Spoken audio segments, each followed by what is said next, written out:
សួស្តីអ្នកនាងថ្ងៃនេះផងដែរខ្ញុំនឹងបង្រៀនអ្នកនរគ្នាអំពីរបៀបក្នុងការធ្វើឲ្យទូរស័ព្ទដៃរបស់យើងនឹងកាន់តែដំណើរការលឿនជាងមុនឬក៏កាន់តែ smooth ជាងមុនអញ្ចឹងទៅហើយដំបូងអ្នកនាងចូលមកកាន់ setting នេះមកហើយបន្តមកទៀតអ្នកនាងអស់ទៅក្រោមបន្តិចឬក៏ scroll ទៅក្រោមបន្តិចហើយអ្នកនាងស្វែងរកពាក្យថា general ហើយអ្នកនាងចុចលើវានឹងមកហើយបន្តមកទៀតអ្នកនាងអស់ទៅខាងក្រោមបន្តិចដើម្បីរកពាក្យថា transfer or reset iPhone ហើយអ្នកនាងចុចលើវានឹងមកហើយបន្តមកទៀតយើងឃើញពាក្យនៅខាងក្រោមហ្នឹងឃើញថា reset ហើយអ្នកនាងចុចលើវានឹងមក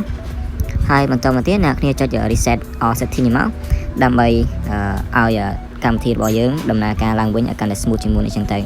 ហើយអ្នកនាងនៅពេលអ្នកនាងចុចលើវានឹងមកហើយអ្នកនាងរងចាំបន្តិចដើម្បីឲ្យវា reset កម្មវិធីទាំងអស់ហើយឲ្យវាដំណើរការ smooth ជាងមុនអញ្ចឹងទៅហើយវីដេអូរបស់ខ្ញុំមានតែប៉ុណ្្នឹងទេអរគុណអ្នកនាងសម្រាប់ការមើលវីដេអូរបស់ខ្ញុំកុំភ្លេចជួយចុច subscribe ហើយនិង like share ម្នាក់មួយផងដើម្បីទទួលបាននូវវីដេអូចែករំលែកចំណេះដឹងថ្មីៗពីខ្ញុំបាទសូមអរគុណ